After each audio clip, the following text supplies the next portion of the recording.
Stress, anxiety और depression, हम फर्क कैसे समझें? लेट्स से शॉर्ट टर्म में ऐसी घबराहट होने लगे कि सांस फूल गई, धड़कन तेज आ गई, रोना आने लग जाए, ऐसा लगे हार्ट अटैक आ जाएगा, तो वो पैनिक भी हो सकता है।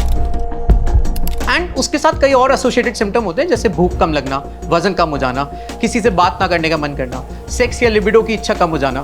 तो ये सारे सिम्टम्स का एक क्लस्टर होता है, दैट इज कॉल्ड डिप्रेशन।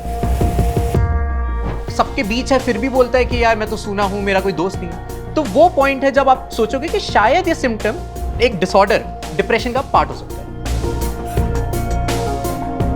आप एक रील देखो, थोड़ा सा आपको मजा आता है, फिर आप और रील देखो, फिर और रील देखो, बीच बीच में वो आपको रीइंफोर्स करता रहता है कि देखते रहो। And it is designed in a way that you live inside the system and not use that system. ADHD क्या है? ADHD आजकल आप सुन ही रहे हो, हर जगह जिसको देखो मुझे ADHD है, मुझे ADHD है। ये बीमारी है, कोई सुपर पावर नहीं है। लेकिन जब भी किसी को लेट्स से डिप्रेशन होता है, स्किज़ोफ्रेनिया होता है, हम बोलते हैं ये इंसान ही वीक है, उसी की गलती है। तो इसका स्टिग्मा बहुत था हमेशा से। डॉक्टर देखिए, सबसे बड़ी प्रॉब्लम मुझे लगती है किसी की भी लाइफ में किसी का अपना जब उससे दूर चला जाता है। ग्रीफ एक पर्टिकुलर इंसान को लेके आपको कुछ दिन के लिए दुख होगा, और वो जो दुख है ना वो नॉर्मल होता है। लेकिन वो नॉर्मल से अबनॉर्मल कब बनता है? जब वो ड्यूरेशन बहुत ज्यादा बढ़ जाए। सबसे ज्यादा मेंटल हेल्थ को लेकर जो मिथ है सोशल मीडिया पर, वो क्या है? पागल बन गए हम। One thing Gen Z gets wrong about mental health. Delulu is the Solulu. Hi, I'm Dr. Shaurya Garg. I've done my MD Psychiatry from AIIMS Delhi and currently working there, and you're watching me on Fit Tak.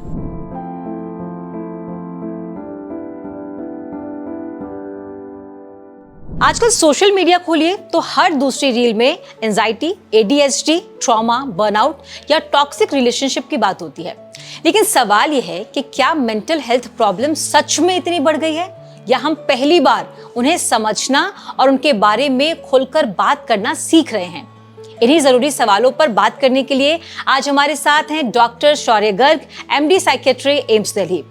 तो doctor, सबसे पहले सबसे बड़े सवाल से शुरुआत करते हैं कि आजकल मेंटल हेल्थ प्रॉब्लम ज्यादा हो गई है या फिर अब हम उसे समझने लगे हैं? Mental health problem of course ज्यादा डायग्नोस हो पा रही है, ज्यादा सामने आ रही है। लेकिन जैसे मैं आपको बता रहा था कि डबल एज स्वॉर्ड है। हम डायग्नोस तो ज्यादा कर ही रहे हैं, लेकिन इसके साथ हम ओवर डायग्नोस भी कर रहे हैं कई जगह। बिकॉज आधी इंफॉर्मेशन लेके लोग रील्स के थ्रू अपने आप को सेल्फ डायग्नोस करते हैं, अपनी हैबिट्स को लेबल दे देते हैं और फिर उसके लिए एक्सक्यूज बना लेते हैं। एंड जिनको एक्चुअली में मेंटल इलनेस है, उनको ना पता होता है कि उनको मेंटल इलनेस है, ना वो हेल्प ले पाते हैं। And that is where the problem becomes कि आप मेंटल इलनेस को इतना इन्फेंटलाइज कर देते हो कि जो एक्चुअली में सफर कर रहे हैं, जिसको सच में डिप्रेशन है, जो सच में ADHD से जा रहा है, वो कभी हेल्प ही नहीं लेता, और बाकी लोग इसको कहते हैं ये तो कुछ है ही तो नहीं। ये जो बारीक लाइन है, इसको हम समझेंगे कैसे कि प्रॉब्लम है या नहीं है? पहले तो ये समझना होगा। हाँ जी, बिल्कुल। सबसे पहले यही जरूरी है समझना कि what is normal and what is अब नॉर्मल। तो इसके लिए हम लोग एक्चुअली 4 Ds को फॉलो करते हैं। One is distress, another is duration, कितने दिन से हो रहा है, डिसफंक्शन, क्या क्या डोमेन्स में डिसफंक्शन है, एंड डेंजर। तो ड्यूरेशन मतलब कि ऐसा नहीं कि आज थोड़े दिन दुखी रह गया, आज कुछ हो गया, थोड़ा सा दुखी हो गया तो वो डिप्रेशन बन गया। वो फिक्स ड्यूरेशन के लिए होना चाहिए, जो कट ऑफ बनाया हुआ है हम लोगों ने पॉपुलेशन स्टडीज के बेसिस पे। डिस्ट्रेस मतलब क्या परेशानी हो रही है आपको। डिसफंक्शन मतलब कौन से डोमेन्स में, पर्सनल, फाइनेंशियल, ऑक्यूपेशनल, काम पे मन नहीं लग रहा है, घर पे मन नहीं लग रहा है, लोगों के साथ नहीं है, कौन से डोमेन्स अफेक्ट हो रहे हैं। And then comes the danger कि खुद को हानि करने का प्रॉब्लम है या सेल्फ हार्म की पॉसिबिलिटीज है, दूसरों को हानि पहुंचा रहे हो। Let's say somebody is under manic episode and वो गाड़ी चला रहा है, तो then it becomes a community problem कि वो हो सकता है गाड़ी इस तरह से चलाए, इतना रेकलेसली ड्राइव करे कि किसी और का एक्सीडेंट हो गया या ड्रिंक एंड ड्राइविंग हो गया। सो डिसऑर्डर कब है वो बोलने के लिए हमें ये देखना है कि कैसे ये 4 Ds जो हैं वो फुलफिल हो रहे हैं, नहीं हो रहे हैं। हम समझ गए अब ये फुलफिल हो रहा है कि नहीं हो रहा है, प्रॉब्लम क्या है, अब सॉल्यूशन बताइए। सोल्यूशन बहुत ही स्पेसिफिक इंडिविजुअल बेस्ड है, बिकॉज जो मेंटल इलनेस होती है ना वो बायोलॉजिकल, साइकोलॉजिकल और सोशल फैक्टर से आ रही है। बायोलॉजी आपके हाथ में नहीं है, वो जेनेटिक हो गया, थोड़ा वो आपको मिल गया, जो आपकी अपनी बॉडी है, लेट्स से सेक्स क्या है, मेल फीमेल, उस सब पे डिपेंड करता है। Psychological is the mindset and the social part is the environment. किस एनवायरनमेंट में आप रेज हुए हो, क्या फैमिली का एटमॉस्फेयर था, क्या फ्रेंड्स हैं आपके, क्या स्लीप पैटर्न है, क्या ईटिंग हैबिट्स हैं, क्या वर्क लाइफ है। तो ये सारे फैक्टर्स मिलकर एक मेंटल इलनेस को इनेबल करते हैं, और वो मेंटल इलनेस हर इंडिविजुअल की सब्जेक्टिव होगी। तो सोल्यूशन भी थोड़ा सा सब्जेक्टिव होता है कि क्या दिक्कत है इंसान को और किस लेवल पे है। हाँ, there are general treatment approaches कि हाँ आपकी नींद ठीक रहेगी तो ऑफ कोर्स इरिटेबिलिटी कम होगी, आपका मन थोड़ा ठीक रहेगा। हाँ, साइकोटिक इलनेस के चांसेस कम होंगे अगर कोई आप नशा नहीं करोगे, कैनबिस नहीं लोगे, गांजा नहीं लोगे, तो आपके ऑफ कोर्स साइकोसिस के चांसेस कम होंगे। तो वो जनरल प्रैक्टिसेस हैं लेकिन treatment is morally subjective and very individual. मुझे वो स्टेज बताइए जब हम कुछ ऐसा फील कर रहे हैं, हमें लगता है अब हमें डॉक्टर के पास जाना चाहिए, कब वो लेवल कब आता है कि हमें डॉक्टर्स के पास जाना है, सजेशन लेना है या ट्रीटमेंट लेना है? हाँ जी, तो देखिए इसमें तो सबसे ज़्यादा ज़रूरी है हमें जानना कि कौन से वो सिम्टम्स हैं, वो पैरामीटर्स हैं जो कि अबनॉर्मल हैं। जैसे मैं आपको ना साधारण एग्जांपल देता हूँ फीवर का, कि लोगों को फीवर आता है, वो एक दिन फीवर है तो क्या करते हैं, कुछ नहीं, पैरासीटामोल लेते हैं, छोड़ देते हैं। 2 या 3 दिन तक अगर तेज बुखार रहता है तो आप डॉक्टर के पास जाते हो। तो फीवर इज अ सिम्टम जिसके लिए आप डॉक्टर के पास जाते हो। वो आपको एक डिसऑर्डर बताता है कि हो सकता है मलेरिया का बुखार हो सकता है डेंगू का बुखार हो सकता है टीबी का बुखार हो। बुखार एक सिम्टम है। वैसे ही लेट्स अज्यूम लोनलीनेस, सैडनेस, कि वो दुखी जो है इंसान आज थोड़े टाइम के लिए दुखी है तो आप लेट गो कर सकते हो, आप देख सकते हो कि वो संभाल पा रहे हैं अपने आप को, नहीं संभाल पा रहे। लेकिन अगर ये परवेजिव हो एंड परसिस्टेंट हो, मतलब कि सब जगह सब डोमेन में दिखाई दे और सारा टाइम लगातार दिखाई दे, ऐसा लगे कि ये नहाना भी बंद कर दिया यार इसने, तो खाना भी बंद कर दिया इसने, तो अकेला अकेला सा रहने लगा है, सबके बीच है फिर भी बोलता है कि यार मैं तो सूना हूं, मेरा कोई दोस्त नहीं है, तो वो पॉइंट है जब आप सोचोगे कि शायद ये सिम्टम एक डिसऑर्डर, डिप्रेशन का पार्ट हो सकता है। स्ट्रेस, एंजाइटी और डिप्रेशन, हम फर्क कैसे समझें? ये तीनों थोड़े अलग टर्म्स हैं। आपको मैं ऐसा समझाता हूँ। स्ट्रेस ना वर्ड स्ट्रिंजेर, मतलब एक स्ट्रिंग से आया है, जैसे रबर की जब हम स्ट्रिंग खींचते हैं तो जो तनाव, टेंशन बनती है, दैट इज स्ट्रेस। स्ट्रेस में भी ना कई पैरामीटर्स होते हैं, कि एक होता है यू स्ट्रेस, एक होता है डिस्ट्रेस। तो हम डिस्ट्रेस तो साधारण भाषा में बोलते ही हैं कि परेशानी हो गई, डिस्ट्रेस हो गया। यू स्ट्रेस होता है जैसे कि आप मान लीजिए एग्जाम के पहले जब बच्चा जाता है तो थोड़ी सी जो घबराहट होती है, जो उसको काम कराने के लिए इनेबल करती है, दैट इज यू स्ट्रेस। ये बोल सकते हैं शॉर्ट टर्म के लिए जो होता है वो स्ट्रेस होता है। शॉर्ट टर्म में भी वो इतना जिसकी इंटेंसिटी आप कंट्रोल कर पाओ। लेट्स से शॉर्ट टर्म में ऐसी घबराहट होने लगे कि सांस फूल गई, धड़कन तेज आ गई, रोना आने लग जाए, ऐसा लगे हार्ट अटैक आ जाएगा, तो वो पैनिक भी हो सकता है, तो वो पैनिक अटैक बन सकता है। Okay. तो शॉर्ट टर्म में भी इतनी इंटेंसिटी की जो आपको काम करने में हेल्प करे, ना कि आपकी काम करने की एबिलिटी खत्म कर दे, तो वो स्ट्रेस को हम यू स्ट्रेस बोलते हैं। एंजाइटी और depression? Depression is a disorder जिसमें कई सारे सिम्टम्स होते हैं, जिसमें से कोर फंडामेंटल फीचर होता है परसिस्टेंट परवेजिव सैडनेस। ऐसी उदासी जो हर समय हो, मतलब ऐसा नहीं कि आप ऑफिस में तो आप उदास हैं लेकिन घर आ गए तो एकदम बढ़िया। आपकी उदासी ज़्यादातर डोमेन्स में दिखाई दे, ज़्यादातर हर समय दिखाई दे, कि मतलब शाम को भी, सुबह भी, दोपहर को भी, 1 हफ्ते बाद भी, 1.5 हफ्ते बाद भी।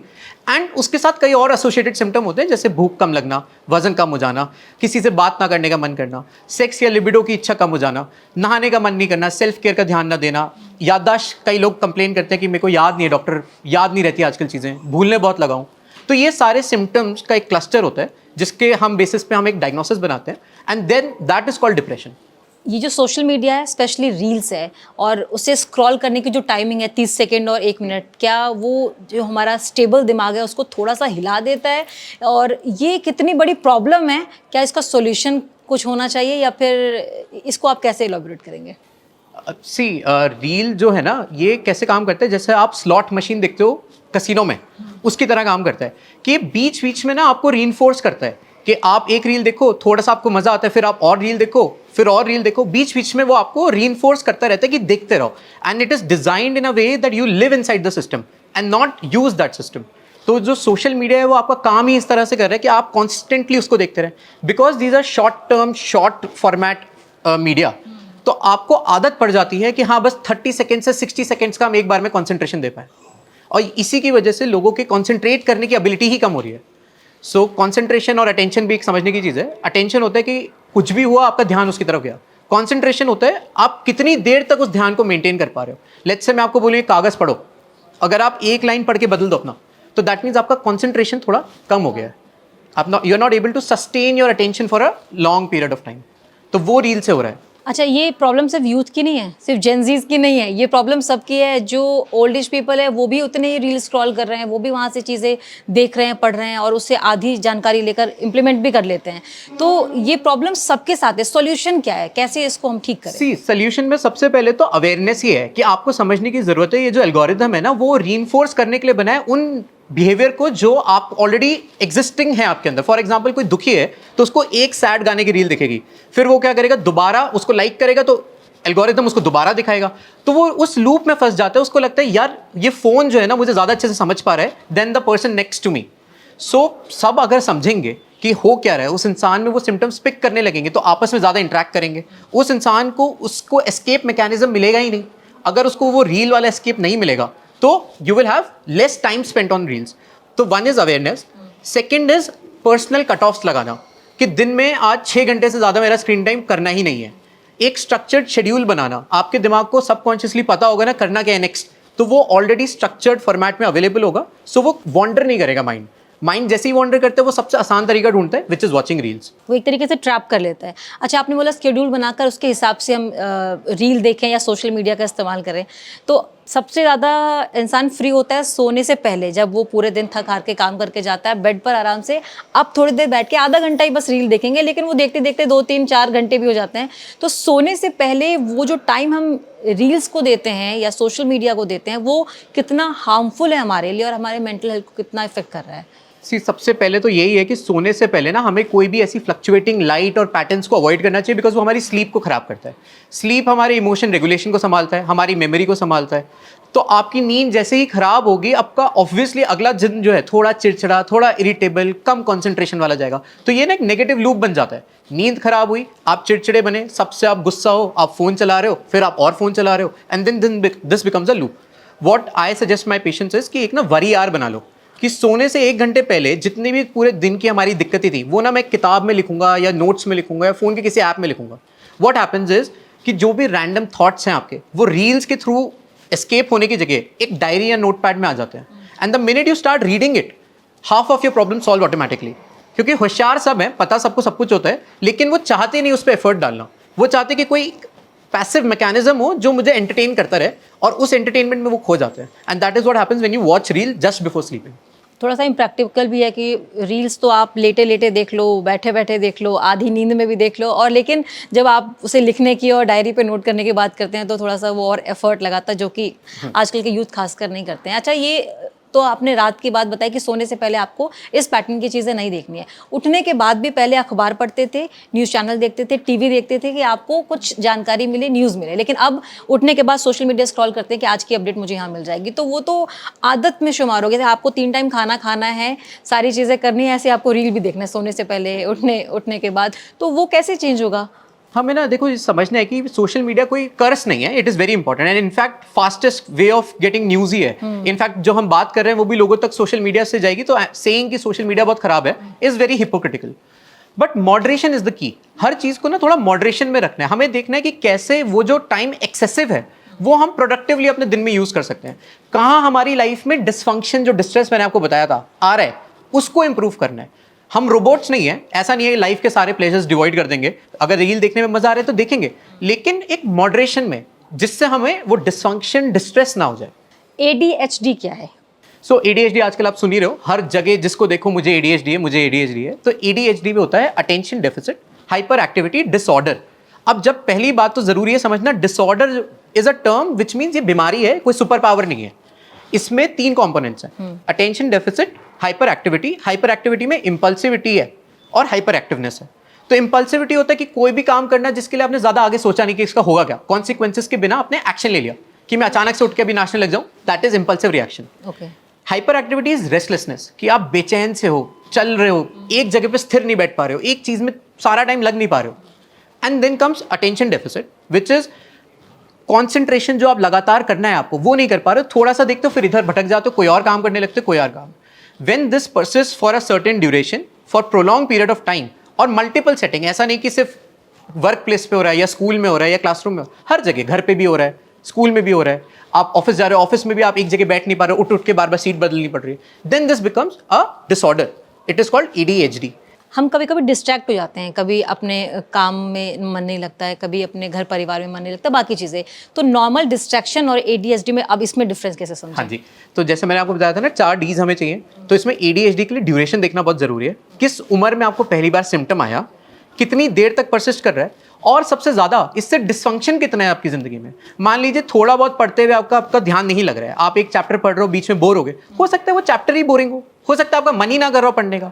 तो regular distraction is what makes you human. लेकिन वो डिस्ट्रैक्शन अगर हद से ज़्यादा हो जाए और इतनी ज़्यादा हो जाए कि आपके रोज़मर्रा की ज़िंदगी में काम में दिक्कत आने लगे, चाबी भूल गए, सामान भूल गए, एयरपोर्ट पे अपना फ़ोन भूल गए, पासपोर्ट भूल गए, आप ध्यान ही नहीं लगा पा रहे हो, अपॉइंटमेंट की डेट्स मिस होने लगी, then it might be ADHD। तो उसके लिए एक प्रॉपर इवैल्यूएशन चाहिए होता है। जनरली क्या होता है, आजकल लोग एक सिंगल सेटिंग में कर देते हैं, लेकिन ADHD के इवैल्यूएशन के लिए हमें एक तो ज़्यादा अच्छे से डिटेल्ड इवैल्यूएशन करना होता है, मल्टीपल सेटिंग्स में एक बार मिलके ही नहीं, 2-3 बार इंसान से बात करके, उसके फैमिली मेम्बर से उसके अपडेट लेके, क्योंकि कई बार हम खुद जब बताते हैं हम भूल जाते हैं, हम ज़्यादा सिम्टम्स बता देते हैं, कम बता देते हैं, तो हमें फैमिली मेम्बर्स को भी देखना पड़ता है. We have to sometime talk to school teachers also, and उसके बाद एक प्रॉपर इवेल्युएट करके हम डायग्नोसिस बनाते हैं ADHD का. अच्छा, ये इतनी सारी जो प्रोसेस आपने बता दी, सारे स्टेप्स बता दिए, एक नॉर्मल इंसान जो काम कर रहा है उसका मन नहीं लग रहा, वो कैसे समझेगा कि मुझे प्रॉब्लम क्या है, और अगर आपकी इस वीडियो को देखने के बाद प्रॉब्लम समझ भी गया तो वो कैसे इतने सारे लोगों को कनेक्ट करेगा.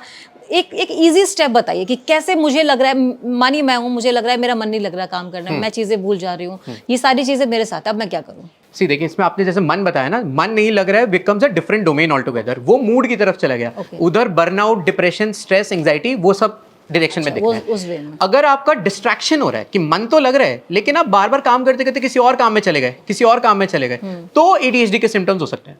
तो इसके लिए सबसे पहले ना, बिना दवाइयों के लिए नॉन फार्माकोलॉजिकल मैनेजमेंट हम ट्राई कर सकते हैं. What I tell my patients is कि अगर आप लोग स्मार्ट वॉच है, कोई भी ऐसा फोन है, उसमें ना हर घंटे का अलार्म लगा दो, और मिनिमम छोटा सा अलार्म कि टिक टिक बज जाए बस वो, so that every hour you will be reoriented कि अच्छा हाँ 10 बज गए, 11 बज गए, 12 बज गए, 1 बज गया. So whatever work you are doing, subconsciously you will realise कि अच्छा हाँ एक फिक्स टाइम हो गया. सुबह उठते ही एक व्हाइट बोर्ड या ब्लैक बोर्ड रखो अपने पास घर में, या कोई भी वर्क डायरेक्टरी बना लो जिसमें पूरे दिन के टास्क लिखे हों. लेट्स आप फेल भी हो गए, आपको आ भी नहीं रहे, आपको याद भी नहीं है कि क्या करना है, हो सकता है आपने 10 लिखे, आपने 4 ही किए, लेकिन आपको दिन भर में ना याद रहेगा कि आज मेरे को ये काम पूरे करने हैं. अच्छा, अगर व्हाइट बोर्ड या ब्लैक बोर्ड पे हमने सारी चीज़ें लिख ली और उसको पढ़ना ही भूल गए, सभी सुबह उठते ही that is the first thing you have to do. Okay. मेरे कई सारे पेशेंट्स, स्पेशली जो UPSC एस्पिरेंट्स है ना, उनके साथ ये बहुत होता है. वो जॉब भी जाते हैं, वो पढ़ाई भी करते हैं, और उनके साथ बड़ा सिलेबस होता है. So what they do is कि उनका रूटीन ही है कि जैसे आप ब्रश करना नहीं भूलते ना रोज सुबह उठते ही, तो वैसे ही आपको ब्लैक बोर्ड देखना भी नहीं भूलना है कि every day you wake up, आपके सामने ही वो लिखा हुआ है आपने. So you look at that black board, you will realise कि अच्छा हाँ दिन के 5-10 टास्क हैं, and then do your work. Subconsciously वो आपको रिकॉल रहेगा कि हाँ हाँ मेरे ये काम थे. आपके पास जब इस तरह के पेशेंट्स आते हैं तो आप क्या सबसे पहले कैसे उन्हें डील करते हैं, क्या पूछते हैं, क्या बात होती है? मैं उनको सबसे पहले बताता हूँ कि देखो क्या चीज़ इनमें से नॉर्मलसी की बाउंड्री में है और क्या चीज़ बीमारी डिसफंक्शन के बारे में, एंड इसको मैनेज करने का क्या तरीका है. For example, top down approach होती है और एक बॉटम्स अप अप्रोच होती है. टॉप डाउन आप ऐसे समझिए कि किसी को फ्रैक्चर हुआ और उसका खून निकलने लग गया, तो आप ऊपर से बैंडेड लगा दो जिससे खून रुक जाए अभी के लिए. That is top down approach. Bottoms up is जो फ्रैक्चर हुआ है ना, उस हड्डी को अच्छे से जोड़ के फिक्स करके जिससे वो आगे कभी खून निकाले ही ना. तो वैसे ही मेंटल इलनेस में we have top down approach and bottoms up approach. अगर आपको बीमारी डिसफंक्शन कॉज हो रहा है तो पहले जहाँ जहाँ दिक्कत हो रही है वो सही करते हैं. मीनवाइल 2, 3, 4, 5 सेशंस में वी विल टारगेट ऑन क्यों हो रही है वो दिक्कत और उसको जड़ से खत्म करें. So that is the approach we keep. क्योंकि आपके पास रेगुलर पेशेंट्स आते हैं और आपसे मैंने अब तक जितनी बात की, मैं जो सवाल पूछ रही हूँ आप बोले नहीं इसमें ऐसा नहीं, ऐसा होता है. हाँ जी. हम गलत समझ लेते हैं हमारी परेशानी क्या है, हमारी बीमारी क्या है. तो आपके पास जो पेशेंट्स आते हैं वो रेशो आप इसको कैसे डिफाइन करेंगे कि अक्सर लोगों को पता ही नहीं होता है कि उनको प्रॉब्लम क्या है. देखिए, मेंटल इलनेस ना हमेशा इतना स्टिग्मा रहा है उसका, हमने उसको वीकनेस बताया है ज़्यादातर. कि अगर जैसे किसी को अगर लेट्स से डायबिटीज़ होती है ना, हम ये कम बोलते हैं कि उसकी खुद की गलती से हुआ है, हम बोलते हैं हो गया. थायराइड की बीमारी है वो हो गई. लेकिन जब भी किसी को लेट्स से डिप्रेशन होता है, स्किज़ोफ्रेनिया होता है, हम बोलते हैं ये इंसान ही वीक है, उसी की गलती है. तो इसका स्टिग्मा बहुत था हमेशा से. तो लोग एजुकेटेड ही नहीं थे, कभी किसी ने पढ़ने की कोशिश ही नहीं की, सबको पागलों के डॉक्टर, पागलों बोल के उस लेवल के अंदर रख दिया. तो जब इंसान आता है आधा तो वो कंफ्यूज होता है कि मुझे हो क्या रहा है, आप ये बता दो, मुझे समझ नहीं आ रहा हो क्या रहा है मेरे साथ. और दूसरा जो आता है वो रील्स या ऐसे कम्युनिकेशन प्लेटफॉर्म से देखकर आता है, तो वो आधी इंफॉर्मेशन के साथ आता है. तो वो सेल्फ डायग्नोसिस लेकर आता है कि डॉक्टर देखो मुझे अगोराफोबिया हो गया, डॉक्टर मेरे को PTSD हो गया, आप इलाज दे दो. So we just first educate them कि देखो आपको हुआ क्या है, and then we tell them कि मैनेज कैसे करना है. ये बात आपने बिल्कुल सही बोली कि जब हम बात करते हैं कि दिमाग में कोई परेशानी हो रही है, चाहे वो आप एंजाइटी हो, डिप्रेशन हो, बहुत सारे आपने मेडिकल टर्म्स यूज़ कर लिए, वो मुझे भी इतने याद नहीं है. तो पहले जब लोग जाते थे डॉक्टर के पास, उनको लगता दिमाग का डॉक्टर है, मतलब कि आधी दुनिया तो पहले ही पागल समझ लेती थी कि ये तो पागल हो गए. लेकिन अब लोग मेंटल हेल्थ को समझने लगे हैं. तो क्या वो वैसे पेशेंट्स की जो संख्या है ज़्यादा आने लगे हैं और इसके बारे में लोग अब खुलकर बात कर पा रहे हैं, ये अच्छी चीज़ है. हाँ जी, ये बहुत ज़्यादा अच्छा हुआ है. इसमें हमारे सेलिब्रिटीज़ ने भी काफ़ी रोल प्ले किया है, because they have come out and talk in public कि कैसे they have been through some mental illness and कैसे उससे वो बाहर भी आए हैं, and how it is not in their hands. मतलब ज़रूरी नहीं हर डिप्रेशन इंसान को किसी कारण से हुआ हो, अपने आप भी हो सकती है बीमारी जिनका कोई कारण नहीं होता है. They just come out, they just precipitate through some reason. So because इसके बारे में डिस्कशन हुआ है, पीपल हैव स्टार्टेड रियलाइजिंग कि okay this is an illness just like any other illness and इसका इलाज हो सकता है और ज़रूरी नहीं दुखी रहना हो, आप खुश भी रह सकते हैं, जीवन नॉर्मल भी रह सकता है. वो लोगों को जैसे पता चल रहा है एंड उतना ही डायग्नोसिस बढ़ रहा है, उतना ही मैनेजमेंट भी बढ़ रहा है. ये ओसीडी मुझे लगता है सबसे ट्रेंडिंग बीमारी है आज के टाइम पर, क्योंकि सब बोलते हैं अच्छा ये ओसीडी क्या ओसीडी क्या होता है और क्या इसका सॉल्यूशन है, मुझे बताइए. ठीक है, तो पहले तो हमें समझना है ओसीडी सिर्फ गंदगी की बीमारी नहीं है. OCD again is obsessive compulsive disorder. तो इसमें 3 कंपोनेंट. डिसऑर्डर हम समझ चुके हैं, जो आपको दिक्कत दे वो बीमारी. ओसी में ओ इज ऑब्सेशन. ऑब्सेशन मतलब वो विचार जो बार बार रिकरेंट है, इंट्रूसिव है, अंदर से आ रहा है, आपको पता है कि ये विचार बेकार है, फालतू का है, लेकिन आए जा रहा है और आप इसको चाह के रोक भी नहीं पा रहे. फॉर एग्जाम्पल अगर मैं बोलूं कि दरवाजा बंद है, मेरे को बार बार ऐसा लग रहा है दरवाजा बंद है कि नहीं है, दरवाजा बंद है कि नहीं है, तो मैं वो चेक करने की बार बार थॉट आ रहा है. आई नो मेरा दरवाजा बंद है, मैंने गाड़ी लॉक की है, लेकिन मैं दोबारा सोचे जाऊं उसको. And then when I do it, when I do the act of checking, that is compulsion. जो भी एक्ट मैं करता हूं उस कारण से, उस अपने इंट्रूसिव थॉट के लिए, दैट इज कंपल्शन. तो गंदगी वाले में क्या होता है, लोगों को लगता है मेरे हाथ गंदे हैं, डिस्पाइट नोइंग कि उनके हाथ साफ हैं, कोई जर्म्स नहीं है, उनको लगता है गंदे हैं, और क्योंकि गंदे हैं तो वो उसको धोते हैं. धोने के बाद उनको फिर लगता है गंदे हैं, फिर वो धोते हैं. There are patients I have seen जो इतने बार हाथ धोते हैं कि पूरे हाथ छिल जाते हैं. एक दिन में पूरी साबुन की जो सोप, पूरा सोप खत्म हो जाता है, पूरी बॉटल खत्म कर देते हैं, नहाने में 3-3 घंटे लगा देते हैं. And that is the dysfunction part of it. मुझे प्लीज का सॉल्यूशन बताइए. हमारे टीम में एक सर है, चिराग गोटी उनका नाम है, क्राइम रिपोर्टर हैं और बहुत पुराने हैं. उनके टेबल के नीचे जो डस्टबिन है 2-3 होता है, वो पूरा फुल होता है.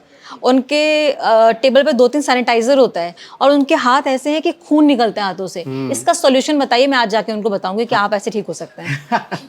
सी ये exactly it sounds like OCD. Of course अभी ऐसे सुपरफिशियली बोलना क्या ओसीडी है कि नहीं वो देखना पड़ेगा, लेकिन ओसीडी में वापस से 2 तरीके के मैनेजमेंट होते हैं. आप डिस्फंक्शन और डिस्ट्रेस के अकॉर्डिंग देखते हैं कि इंसान को दवाई की जरूरत है या बिना दवाई के भी सही कर सकते हैं.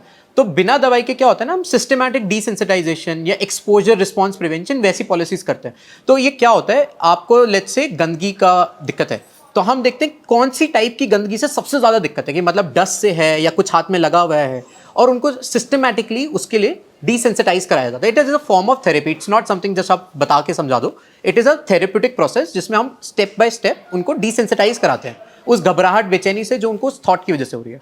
Then comes medication. तो there are some medications which have been, मतलब इंटरनेशनली नेशनली हम लोग कई सालों से यूज़ कर रहे हैं, which are given to the patient and accordingly उससे ट्रीट होता है. अच्छा, तो ये समझे कि ओसीडी सिर्फ सफाई और गंदगी को लेकर जो एक हमारे दिमाग में बैठ गई ये बात होता है, ऐसा नहीं है. आपने एक और एग्जांपल दिया, वो मेरे साथ है, कार लॉक करने वाली बात. आप पार्किंग में मैंने गाड़ी खड़ी कर दी और उसके बाद मैं निकल गई, मैंने देखा लॉक किया है कि नहीं, बंद किया, फिर थोड़ी देर बाद जाकर फिर से उसको प्रेस करूंगी. ऐसा 5-6 बार करते हैं. इसका सोल्यूशन भी बताइए. जी, तो अब ये देखना है हमें आपको इससे डिसफंक्शन हो रहा है कि नहीं हो रहा है. लेट्स से 4-5 बार करने के बाद आपका हो जाता है सॉर्ट की ठीक है मैं ऊपर आगे काम कर लिया, बार बार वो थॉट नहीं आ रहा है, उसको लेके आप 1 घंटे 2 घंटे तक सोचे नहीं जा रहे हो कि कहीं गाड़ी लॉक तो नहीं कर ली. अभी आप उठ के सपोज नीचे जाओ और चेक करके आओ. अगर वैसा हो रहा है तो मतलब अब आपको डिसफंक्शन होने लगा, अब अपने काम के बीच से उठ के जाना पड़ रहा है, तो तब हम इसको ओसीडी में बोलेंगे.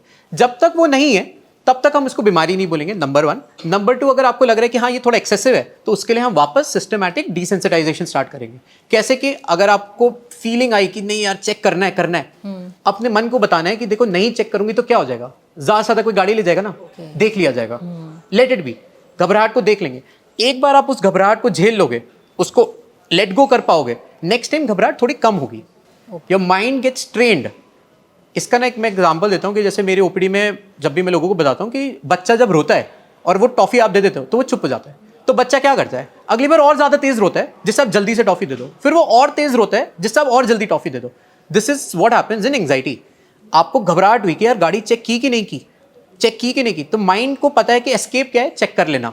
जैसे आपने चेक किया, घबराहट चली गई, आप अगली बार और घबराहट करेगा माइंड, आप फिर चेक कर लोगे. What you have to do is don't give that toffee. Mind को वो एस्केप का मैकेनिज्म ही मत दो जिससे वो रिकंडीशन हो पाए. समझा लेना दिमाग को कि कोई बात नहीं, थोड़ा सा नुकसान होगा, एक बार करके देखते हैं, बट क्या अगर पता इससे अच्छा लगे. नहीं समझा पाए, बहुत दिक्कत बढ़ गई, तो आप किसी एक्सपर्ट को दिखाओ क्योंकि it might B OCD. Okay. अच्छा, ये जितनी भी आपने प्रॉब्लम बताई है मेंटल हेल्थ से रिलेटेड, इस जब भी हमें समझ में आ जाए हमें परेशानी है, हाँ जी. हमें तकलीफ हो रही है, हमें डॉक्टर के पास जाना है, वो सॉल्यूशन बता देंगे, वो एग्जैक्ट बीमारी भी बता देंगे. पर क्या मेंटल हेल्थ को सुधारने में yoga, meditation, exercise important role play करता है और कितना करता है? सी मैं फर्म बिलीवर हूँ, देखो ऑफ कोर्स एविडेंस ना इनकंक्लूसिव सा है, बहुत स्ट्रॉन्ग हमारे पास आरसीटीज या डेटा नहीं है जो बोले कि सब कुछ सही कर देता है, लेकिन आई फर्मली बिलीव कि योगा और मेडिटेशन आपकी मेंटल हेल्थ के लिए बहुत ज़रूरी है। वॉट इट डज इज आपका जो डिस्ट्रैक्टिबिलिटी है वो कम कर देता है। आपके मन में जो 150 विचार एक साथ चल रहे होते हैं ना, उनको कम करने में योगा लॉन्ग टर्म में मदद करता है। It's like mental gym. अगर आप एक दिन जाओ और आप बोलो कि हाँ मैं आज 15 किलो का डंबल उठा के कर्ल कर लूँ, तो फर्स्ट डे तो नहीं होगा। तो आप क्या करते हो, 2 किलो से स्टार्ट करते हो, धीरे धीरे धीरे जाके 15, 20, 25 किलो से आप डंबल करने लगते हो। सिमिलरली योगा करता है, वो आपके माइंड को शांत काम करना सिखाता है। आज एकदम से नहीं होगा, लेकिन आप जब उसको 2 महीने, 4 महीने, 6 महीने लगातार करोगे, it will make you more calmer, it will make you more relaxed. तो इसको हम अपनी जिंदगी का एक हिस्सा बना ले, ये इंपॉर्टेंट है, रोज करना है। Yes. आधी मेंटल हेल्थ तो इससे ठीक हो जाएगी कम से काफी कम। हद तक सही हो काफी हद तक। उसके बाद फिर आप तो हैं ही, और आप जैसे बहुत सारे डॉक्टर्स हैं जो इसमें हमारी मदद करेंगे। एंजाइटी और ओवर थिंकिंग, इसको हम कैसे डिफरेंशिएट करेंगे, इसका क्या इलाज है और ये कैसे समझेंगे कि हमें क्या प्रॉब्लम है? एंजाइटी ना एक अनरेस्ट, अनईजीनेस वाली फीलिंग है। मतलब कि एंजाइटी और फियर में क्या फर्क होता है ना, फियर आपको पता है किस चीज का है। मान लीजिए आपको पता है कि आपको स्पाइडर से डर लगता है, Okay. तो यू नो कि मैं स्पाइडर देखूंगी मुझे घबराहट होगी, मुझे बेचैनी होगी। लेकिन एंजाइटी में एग्जैक्टली क्या होता है, आपको पता ही नहीं होता किस चीज का डर है, बस एक बेचैनी की फीलिंग है कि हो क्या रहा है, मुझे महसूस क्या हो रहा है, दिल धड़कने लगता है, पसीना आने लगता है, हाथ कांपने लगते हैं। दोज जो फीलिंग्स है ना, वो साथ में आती हैं एक ऐसे थॉट के जो आपको समझ ही नहीं आता है मुझे हो क्या रहा है। इसका एग्जाम्पल मैं अपने पेशेंट्स को कैसे देता हूँ कि मान लीजिए आपके हाथ में आग का गोला है जो इधर से उधर आप जंप कर रहे हो एक हाथ से दूसरे हाथ में, तो वो जो फिजिकल फीलिंग है वो आपके माइंड में वैसी आती है एंग्जाइटी में, तो आप समझ नहीं पाते हो मुझे हो क्या रहा है, तो that is anxiety. Over thinking is एक ही विचार एक किसी पर्टिकुलर चीज के लिए बार बार सोचना। You give more importance to the thought than it deserves. जैसे आप मान लेते हो कि हाँ यार मैं एग्जाम में फेल हो गया तो मेरी जिंदगी खत्म है, सब खत्म हो जाएगा, तो ये कैटास्ट्रोफाइजेशन हो गया। मतलब कि आपने एक थॉट को इतना बड़ा बना लिया जो एक्चुअली में नहीं है, बट आपको लगने लगता है कि हाँ ये थॉट जो है ना ये बहुत ज़रूरी है और ये नहीं होगा तो पूरी लाइफ खत्म हो जाएगी। सो दैट इज ओवर थिंकिंग। आपके पास जो पेशेंट्स आते हैं उसमें कौन से एज ग्रुप के पेशेंट्स ज़्यादा होते हैं? ऑलमोस्ट हर एज ग्रुप के पेशेंट्स आते हैं।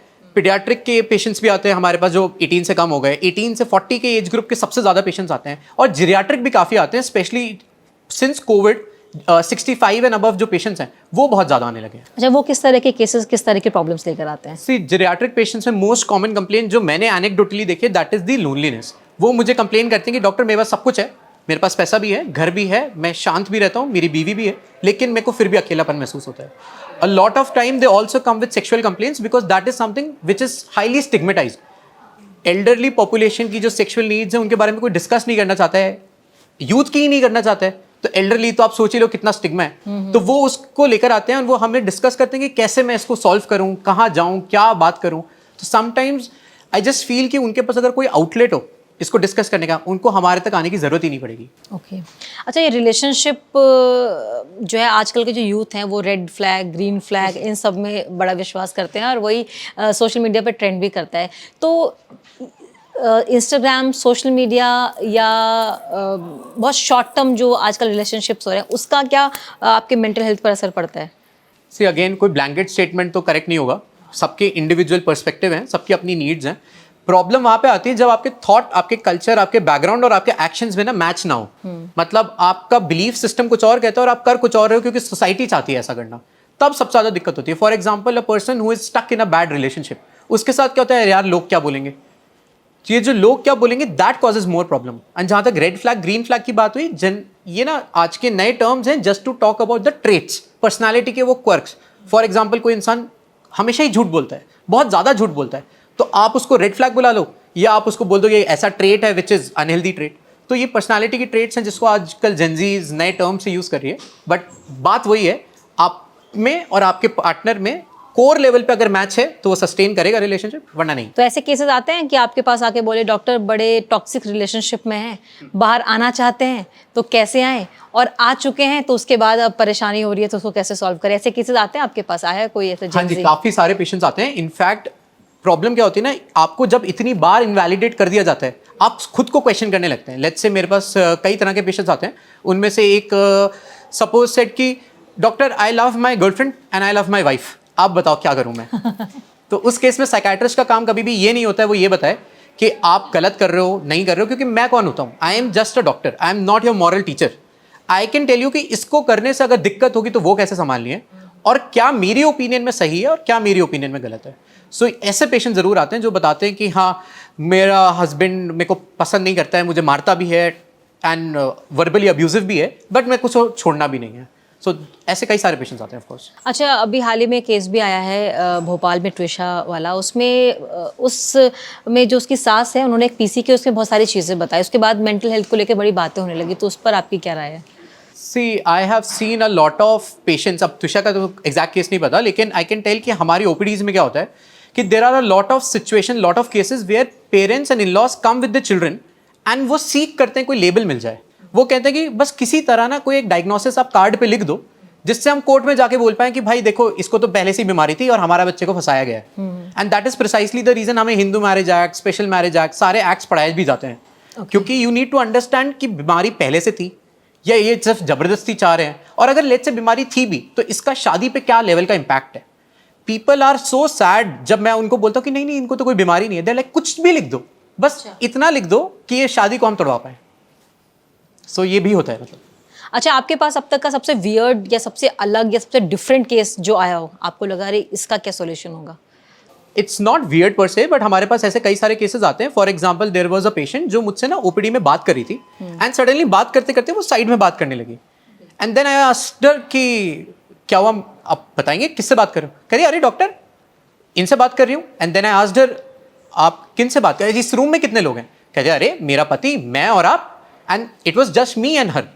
So what had happened was she was in her own delusional world, which is called double bookkeeping. मतलब ये एक ना साइकोटिक सिम्टम है जिसमें आपको ऐसा लगता है कि साथ में आपके कोई है या आपको कोई दिखाई देता है जो कि रियलिटी में एग्जिस्ट नहीं करता है. सो इस तरह के साइकोटिक सिम्टम वाले पेशेंट्स काफी सारे आते हैं हमारे पास, जिसमें उनको कुछ सुनाई दे रहा है, कुछ दिखाई दे रहा है जो एक्चुअली में एग्जिस्ट नहीं करता है. उस प्रॉब्लम का क्या सोल्यूशन है जो आपने बताया कि इल्यूजन क्रिएट हो जाता है? बेसिकली उस लेडी को जो दिखाई देने लगा था उसको हमने बताया, उनको साथ में फैमिली मेंबर्स को कॉन्टैक्ट किया, क्योंकि इसमें पेशेंट को ना रियलाइज ही नहीं होता कि वो बीमार है. तो इसमें बहुत जरूरी होता है कोई सोशल सपोर्ट हो. तो हमने उनके बेटे को कॉन्टैक्ट किया था and that son and the mother they both were admitted in our hospital and then we started treatment. उसके लिए कॉमनली हम उनको एंटी साइकोटिक बोलते हैं, ऐसी दवाइयाँ जो इन साइकोटिक सिम्टम्स पे एक्ट करती हैं वो दी, और जैसे ही वो लेवल ऑप्टिमाइज हुआ with in a month she was completely fine. तो मेडिकली उसका इलाज है basically? Yes, at least psychotic illness में ज़्यादातर केसेस में मेडिसिन ज़रूरी होती हैं. अच्छा, आपने जो ये केस बताया ये वाकई डिफरेंट तो है, लेकिन वो क्योंकि डॉक्टर के पास पहुंच गए तो उसका इलाज मिल गया. पर अगर यही चीज़ घर में होती है और थोड़ा सा अगर गांव वाले एरिया में, हालांकि शहरों में भी होता है, तो लोग बोलते हैं कोई ऊपरी चक्कर है और फिर उनको तंत्र मंत्र और बाबा इन सब में ले आते हैं, तो उनके लिए भी कुछ कहेंगे आप? सो एक ना ड्यूरेशन ऑफ अनट्रीटेड साइकोसिस करके टर्म होता है हमारे यहाँ.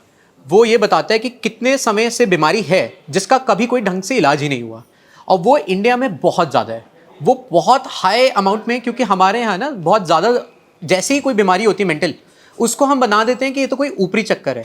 एंड मेरे पास जनरली पेशेंट 2, 3, 4 साल ऑफ इलनेस के बाद दिखाते हैं कि भाई 4 साल से बीमार है, डॉक्टर किसी को नहीं दिखाया, बस हाँ पहले बाबा को दिखाया था, फिर किसी मौलवी को दिखाया था, फिर किसी कहीं और गए थे, कहीं हमने झाड़ फूक करवा ली थी, फिर जब कहीं से उनको इलाज नहीं मिलता है तब वो हमारे पास ले आते हैं. एंड तब तक ऑलरेडी इतनी देर हो चुकी होती है कि वो पूरी तरह तो सही नहीं हो पाता है, लेकिन हाँ एटलीस्ट 50-60% हम फिर भी ठीक कर देते हैं.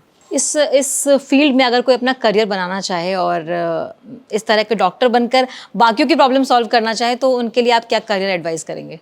पहले तो इसमें ज़रूरी है पैशनेट होना, बिकॉज व्हाट हैपेंस इज कि आप रोज़ इस तरह के केसेस देखते हो तो it can take a toll on your health also. So आपको इतना पैशनेट होना है कि हाँ आप एक्चुअली किसी की मदद करना चाहते हैं. दूसरा, इसको करने के लिए it is a long process. Like you have to complete your MBBS. 5.5 साल आपको MBBS करना है, उसके लिए नीट क्रैक करना है, फिर आपको अपना MD करना है विच इज़ 3 years मोर. उसके बाद आप सुपर स्पेशलिटी में जाना चाहें तो वो भी करना है, तो वो भी 3 साल और है. तो अराउंड 10-12 साल की कम से कम मिनिमम पढ़ाई करनी है. तो अगर आपको इतना पैशन है और आप चाहते हो ऐसा करना, तो then definitely you can take this. NEET की आपने बात की और नीट पेपर लीक मुझे अब याद आ गया. और नीट पेपर लीक के बाद जो बच्चों को मेंटल स्ट्रेस हुआ है और जितने वो परेशान हुए, आप तो बेहतर समझ सकते हैं, आपने तो पढ़ाई की है, कि कितना बच्चे पढ़ते हैं और उसके बाद जब इस तरह की चीज़ें होती है तो कितना टूट जाते हैं. और उसके बाद अब उनके लिए आप क्या कहेंगे कि कैसे वो खुद को संभाले और कैसे वापस से उसी एनर्जी के साथ पढ़ाई करें और फिर से एग्ज़ाम, अगर री एग्ज़ाम हो, या कैसे उसको डील करें? यस एग्जैक्टली आफ्टर नीट जैसे यस एग्जैक्टली जैसे ही जब नीट कैंसिल हुआ था, इनफैक्ट मुझे 100+ मैसेजेस थे अपने इंस्टाग्राम पर कि डॉक्टर मैं क्या करूं, मैं क्या कर सकता हूं इसमें. So I had conducted a combined group session only, जिसमें मैंने उनको ये बताया था कि जो बोलना ऑफकोर्स आसान होता है, जो जा रहा होता है उसी को पता है कितना मुश्किल है. And I have been that student. मैं 2016 में जब नीट दिया था, मेरे पेपर देते ही मुझे न्यूज़ आती है कि ये कैंसिल होने वाला है, और उसी साल पहली बार दोबारा भी किया गया था paper. So I know how it feels. तो मैं उनको ये बता रहा था कि जो एक्सटर्नल फैक्टर्स हैं उन पे आपका कोई कब्जा नहीं है. आप कभी भी ना प्रॉब्लम खत्म हो जाए वो विश नहीं कर सकते हो, आप प्रॉब्लम को डील करने की रेजिलियंस बिल्ड कर सकते हो. कि लाइफ में प्रॉब्लम्स तो आएंगी, चाहे वो आज एग्जाम को लेकर हैं, कल को मैरिज को लेकर आएंगी, फिर फाइनेंशियल प्रॉब्लम्स आ सकती हैं, बच्चों को लेकर आएंगी. What you can only do is build your own resilience, कि आप उन प्रॉब्लम से फाइट कर पाओ. And this is mental health, कि आप लाइफ में आते जाते स्ट्रेसेस को डील कर पाओ. That is mental health. तो वही ट्रेन किया जाता है. आपने बताया कि जब आपने एग्ज़ाम दिया था उसके बाद ये हुआ था कि फिर से ऐसा दोबारा से री एग्ज़ाम होगा, तो उस टाइम आपका मेंटल स्ट्रेस कैसा था, मेंटल हेल्थ कैसी थी, और अगर आपको स्ट्रेस हुआ तो कैसे आपने डील किया था? सी आई वॉज वेरी लकी कि काफ़ी सपोर्टिव एनवायरनमेंट था मेरे पास. तो मेरे फ्रेंड्स एंड फैमिली ने बोला था कि जो भी होगा देख लेंगे, मिल के करेंगे, नहीं हुआ तो अगले साल दे देंगे, इस साल ही हो गया तो well and good. Thankfully it went all well. And मैंने एक ही बार पेपर दिया, एंड गवर्नमेंट ने कहा था कि दूसरे पेपर आप कोई भी एक चूज़ कर सकते हो. So we could do that. So I think हाँ, इसमें social support and family support became a major anchor for me. अच्छा, ये जितने भी हम मेंटल स्ट्रेस की बात कर रहे हैं, फैमिली में जो माहौल होता है उसका कितना असर पड़ता है? सी मेरा पर्सनल ओपिनियन और लिटरेचर दोनों ये सजेस्ट करते हैं कि आपकी अपब्रिंगिंग, आपका जो फैमिली एटमॉस्फेयर है, वो आपके फ्यूचर डिसीजंस को बहुत ज़्यादा इम्पैक्ट करता है. और इसी में ज़रूरी होता है फैमिली में कॉन्वर्जेशन होना. कि हम ना गुड मॉर्निंग गुड नाइट बोलने को कॉन्वर्जेशन बोलते हैं, कि फादर आया, गुड नाइट बोला, अपने रूम में चला गया, सुबह जाने से पहले गुड मॉर्निंग बोला, चला गया, पेपर दे दिए, इतनी बात की, खत्म हो गया. बात जब तक डेप्थ में नहीं होती है ना, जब तक हम इमोशनली वेंट नहीं कर पाते अपनी चीज़ों को, तब तक एक बॉन्ड या कनेक्शन नहीं बनता है. और ये सुपरफिशियल बॉन्ड के चक्कर में क्या होता है, इंसान ना दूसरी जगह अपना एस्केप ढूंढता है. और एस्केप वो कहाँ जाता है? अपने सबसे होशियार दोस्त के पास. और उस दोस्त का भी एक्सपीरियंस उतना ही होता है जितना उसका खुद का है. तो आप सोच ही सकते हैं उसको क्या एडवाइस मिलती होगी. तो यहीं से हमारा खराब लूप स्टार्ट होता है, और वही मेंटल इलनेस में एक प्रेसिपिटेटिंग परपेचुएटिंग फैक्टर की तरह. बिल्कुल, वो अपने उस दोस्त के पास भी जाता है और फिर अपने वो दूसरे वाले दोस्त के पास जाता है जो कि ये है. हाँ, बिल्कुल. और ये आधा काम फिर खराब कर देता है, जो आपने बताया कि किस तरीके से वो लूप बन जाता है और परेशानी हो जाती है. तो क्या सजेस्ट करेंगे, घर में पेरेंट्स से बातचीत करें, आप मैरिड है, अपनी वाइफ से, अपने हस्बैंड से बात करें, बात करना कितना इंपॉर्टेंट है अपने मेंटल हेल्थ को अच्छा रखने के लिए? सी ये ना झिझक हमें निकालनी पड़ेगी. हम ना चाहते नहीं है ऐसे डिफिकल्ट टॉपिक्स पे बात करना जिसमें कंफ्लिक्ट आ पाए. बट अगर आप बात नहीं करोगे ना, तो वो कहीं ना कहीं बॉटल होता रहेगा अंदर ही अंदर, और किसी दिन तो वो बॉटल फटेगी. जिस दिन वो फटेगी, आप उस चीज़ को कारण बता दोगे. जैसे मैं ना कैसे एग्जांपल देता हूँ अपने पेशेंट्स को, कि आपकी ना बाल्टी जो थी वो पानी पूरा भरा हुआ था, आपने 2 बूंद ऊपर से डाल दी और वो प्रेसिपिटेट पानी बाहर दिखने लगा. तो आप कहते हैं ये 2 बूंदों की वजह से दिक्कत हुई. दिक्कत तो हमेशा से थी, बस वो आज इस कारण से दिखने लगी. तो लोग ऐसे ही करते हैं कि यार इसकी नौकरी चलेगी, इसलिए तो डिप्रेशन में चला गया, हम तो कितने महीने बिना काम के रहे थे, ऐसी क्या बात हो गई. तो वो नौकरी जाने से डिप्रेशन में नहीं गया, ऑलरेडी उसका बाल्टी भरी हुई थी. नौकरी तो वो 2 बूंद थी जिसने वो प्रेसिपिटेट कर दिया. तो हमें बाल्टी भरने को ही रोकना है, और उसके लिए जरूरी है आप कॉन्वर्जेशन करो, आप बातें करो. बात करने से बात बनेगी. बिल्कुल. ठीक है, अब हम एक क्विक वायरल क्वेश्चन हम आपसे पूछेंगे, आपको 1 वर्ड में उसका आंसर बताना होगा ताकि हम सब उसे बहुत आसानी से समझ सके. इजी वर्ड में बताना होगा. Can gym replace therapy? नहीं, सपोर्ट कर सकता है, रिप्लेस नहीं. What symptom do people ignore that worries psychiatrist the most? कौन सी ऐसी चीज, मतलब एक वो टर्म जो आपको सबसे ज्यादा लगता हो इसको इग्नोर नहीं करना चाहिए? होपलेसनेस. फ्यूचर को लेकर सोचना कि अब कुछ बचा ही नहीं है. सबसे ज्यादा मेंटल हेल्थ को लेकर जो मिथ है सोशल मीडिया पर, वो क्या है? कि ये पागल बन गए हम. मेंटल इलनेस मतलब पागल बन गए. प्रोफेशनल हेल्प हमें कब सबसे ज्यादा लेने की जरूरत पड़ सकती है? जब भी आपको लगे कि आप अकेले इसको संभाल नहीं पाएंगे, दिक्कत बढ़ गई है. कब हमें ऐसा लगेगा, अब हम समझ चुके हैं कि हमें अपनी मेंटल हेल्थ पे काम करना चाहिए? वो एक क्या पॉइंट होगा जब हमको लगे कि हम अब ठीक हो चुके हैं? ठीक हो चुके हैं मतलब ये तो एवर ग्रोइंग प्रोसेस है. आप हमेशा कुछ ना कुछ प्रॉब्लम्स फेस करेंगे, उसके लिए आपको प्रॉब्लम होगी तो आप उसको सही करोगे. अब हम खेलेंगे एक रैपिड फायर, आपको जल्दी से उसका आंसर करना होगा. Most over use psychological term on the internet? ADHD. ADHD या phone addiction? Both are verse.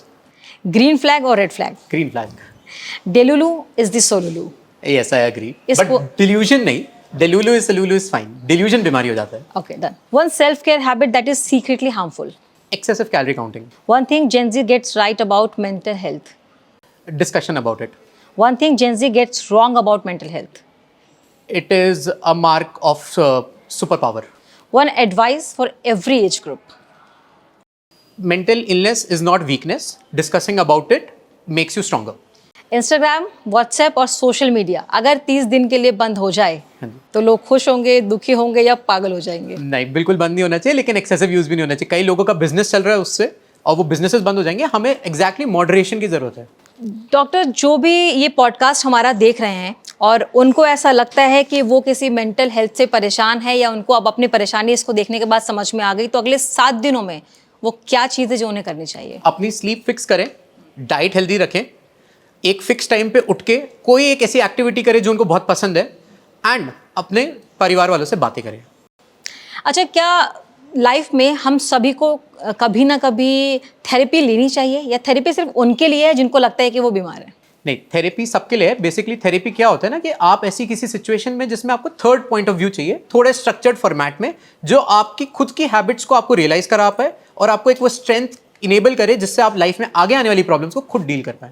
Doctor, देखिए, सबसे बड़ी प्रॉब्लम मुझे लगती है किसी की भी लाइफ में किसी का अपना जब उससे दूर चला जाता है, वो किसी दुख में होता है, किसी के छोड़ जाने के बाद सदमे में होता है, तो वो बड़ा परेशान रहने लगता है. कई बार लोग ओवरकम कर जाते हैं, कई बार उस पर काम करते हैं और कई बार वो वक्त के साथ साथ भी बेहतर नहीं कर पाते अपने आप को. तो इससे कैसे बाहर निकला जाए और इसमें ग्रीफ में और डिप्रेशन में क्या डिफरेंस है? हम ह्यूमन हैं, हम रोबोट नहीं हैं. तो किसी लव्ड वन की डेथ के बाद आपका सैड होना वो नॉर्मल होता है. और ग्रीफ और डिप्रेशन में ऐसे ही हम डिफरेंशिएट करते हैं कि डिप्रेशन ना परसिस्टेंट और परवेजिव है, कि मतलब वो सब चीज़ों को लेके. ग्रीफ एक पर्टिकुलर इंसान को लेके आपको कुछ दिन के लिए दुख होगा, और वो जो दुख है ना वो नॉर्मल होता है. लेकिन वो नॉर्मल से अबनॉर्मल कब बनता है? जब वो ड्यूरेशन बहुत ज़्यादा बढ़ जाए. मान लीजिए किसी की डेथ हुई और आपने खाना पीना बंद कर दिया. अब 1-2 दिन आपको मन नहीं कर रहा है, हफ्ते भर आपको मन नहीं कर रहा है, लेकिन लेट्स से कि वो महीने, 2 महीने, 3 महीने हो गए ना, आप खा रहे हैं, आपका वजन कम हो रहा है, आप सो नहीं पा रहे हैं, आप सारा दिन उसी इंसान के बारे में सोच रहे हैं, इतना सोच रहे हैं कि आप खुद में रोने लग गए हैं, अपनी खुद की जान लेने के बारे में भी सोच रहे हैं, then that becomes depression. So depression is grief जब एक अनकंट्रोल्ड लेवल पे चला जाए और डोमेन्स में कवर होने लगे, सिर्फ उस पर्टिकुलर इंसान नहीं, अब जिंदगी को लेके भी आप होपलेस हो जाए, दैट बिकम्स डिप्रेशन. एंड वहां क्लिनिकल हेल्प की जरूरत है. नॉर्मल ग्रीफ आपको ह्यूमन बनाता है, लेकिन अब नॉर्मल ग्रीफ आपकी जान ले सकता है. तो उस सिचुएशन में क्या करना है, उसका क्या सोल्यूशन है? सो उसके लिए सबसे पहले तो आपके फैमिली मेंबर्स को जरूरी है ये देखना कि जो इंसान ग्रीफ में है वो क्या डिप्रेशन में तो नहीं जा रहा है. आपको वो सिम्टम्स पिक करने कि हाँ यार, ये तो रात रात भर सोता ही रह जाता है, या ये सो ही नहीं रहा है, ये तो बिल्कुल ही नहीं खा रहा है, बहुत टाइम हो गया, इसने काम धंधा ही छोड़ दिया है, कहीं कुछ पढ़ नहीं रहा है, जा नहीं रहा है, कुछ कर नहीं रहा है. वो सिम्टम्स को पिक करना है, किसी एक्सपर्ट को कंसल्ट करना है, उस इंसान से बात करनी है. कई बार ग्रीफ सिर्फ उसी से कम हो जाता है जब उसको एक वेंट करने का रास्ता मिल जाए. तो अगर आपका कोई लव्ड वन इस सिचुएशन से जा रहा है, please talk to them, ask them. Don't tell them कि सब ठीक हो जाएगा. Tell them I can understand आप जिस चीज से जा रहे हो, and maybe I may not be able to realise exactly how you feeling, but मैं समझ सकता हूँ ये दुख है, और ये दुख आया है, वैसे ही थोड़े टाइम में अपने आप चला भी जाएगा. तो just be there as a supportive hand. And जब आपको लगे कि नहीं, इससे भी बात नहीं बन रही, प्लीज कंसल्ट अ स्पेशलिस्ट. अच्छा, एक सजेशन, एक एडवाइस या एक मैसेज जो आप हमारे देश के लोगों को देना चाहे मेंटल हेल्थ के ऊपर, सभी एज ग्रुप को. मेंटल हेल्थ आपको वीक नहीं बनाता है, आपको जरूरी है उसको समझना, उसके बारे में डिस्कस करना, और जहां लगे आपसे नहीं समझा जा रहा है, एक एक्सपर्ट को कंसल्ट करना. Doctor, thank you so much for joining us today. याद रखिए, मेंटल हेल्थ के बारे में बात करना वीकनेस नहीं, अवेयरनेस है. अगर आपको ये एपिसोड पसंद आया हो तो लाइक, शेयर और सब्सक्राइब करना ना भूलें. देखते रहें फिट तक. मिलते हैं अगले एपिसोड में. वेट, लाइफस्टाइल के लिए 10 अलग पेजेस क्यों फॉलो करना? Health, fitness, yoga, mental wellness, सब कुछ एक ही जगह, fit Tak. Simple tips, expert insights, real conversations. Life upgrade करो easy way. Watch only on fit Tak YouTube.